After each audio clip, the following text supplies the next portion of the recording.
Hi, welcome to our webinar. My name is Trina Dunning. I'm the International Manager here at LIC, based at the head office in the North Island of New Zealand. And our topic for today is the power of genomics. And we're very lucky to have Ric Sherlock, a scientist from LIC, here with us. Hi, Ric. How are you going, Trina? Good. Can you tell us, Ric, a bit about your role here at LIC? Yeah, I'm a research leader in our research and development team, and I'm part of a group that, of quantitative geneticists that work on our genomic evaluation using genomics in our population to do a better job of improving the genetic merit of the bulls that we produce. So, as a scientist, how would you explain what genomics actually means? Good question, Trina. Yeah, I suppose, genomics really, it's about really being able to understand at a really early age how good an animal is. Without genomics, when a calf hits the ground, the best we can say is that animal, on average, we expect it to be halfway between the merit of its mum and dad. Genomics really lets us be able to say, well, hey, this calf got the good genes from mum and the good genes from dad, or not. And so it really does give us an ability to see with a lot more accuracy how good these animals are. So you said, so that calf that hits the ground, you're able to predict more accurately how that calf is. How much earlier can you do this now with genomics?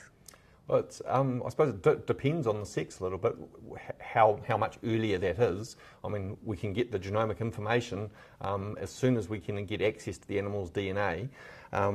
But from a female point of view, I mean, normally we'd need to wait for that female to lactate or before we can actually say how good she is. So that's at least a couple of years. So on a female side, we're talking about a couple of years, but from a bull point of view, it's more like 4 to 5 years, because we need to wait for that bull to have daughters and for the daughter to start lactating. So when did we actually start using genomics in our breeding scheme? Well, pretty early on, really. Sort of around 2009, I think we released the first genomic-based BVs that were then used by the business and by farmers. That was one of the first countries in the world to do that. It's definitely been a learning journey since then, though. So Ric, what actually have we learned? Yeah, I mean, as I said, been a bit up and down. We got in early, and I suppose we learnt as we've gone. If you don't try, you don't learn. So it has been really valuable. One of the things I suppose we've learnt is that you do need a lot of data to do a good job, and that data needs to be pertinent to the breeding program that you're trying to develop. So early on, we knew that there was a lot of data overseas, for example, and we tried to incorporate that into our breeding scheme to try and improve our accuracies, and that didn't seem to work for us. But yeah, increasing both or improving the technologies we were using for our evaluation, as well as increasing the amount of New Zealand-based, New Zealand pasture-based information, both from the phenotype side of things, so the milk production, fertility phenotypes, as well as those genotypes on our cows, that has really helped improve things.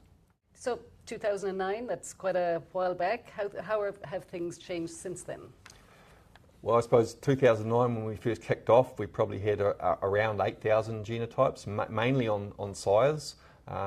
Since then, we've been really have been increased the number of females that we've genotyped, so cows that we've genotyped over time, and that's really hit a hockey stick in the last 3 to 4 years, where our genomic parentage system, we've basically been able to move that so that we use all of those samples to generate genomics rather than just parentage. So as of now, we've got over 2 million genotypes in our evaluation, and of those, there's over 1 million that actually have phenotypes and are contributing to our genomic reference, and so the accuracy of our predictions. So, Ric, you mentioned using international data, and it didn't really work. Can you elaborate a bit further on that? Yeah, I suppose in the end we're always just trying to say, hey, does this, including this information, help us do a better job of predicting future merit of bulls, merit of bulls. When we've included data from overseas sources, that we haven't seen any improvements, and we don't know the answer for that. But what we think it is because the phenotypes that we measure here in New Zealand, it's a bit, I suppose, special in terms of the rest of the world's dairy population. So we are an outdoor, seasonal, pasture-based grazing production system for the whole of the year, and so potentially, when we take measures that are being taken in other environments, though they aren't translating through to our production system. So if I was a farmer, how could you convince me that genomics will benefit me?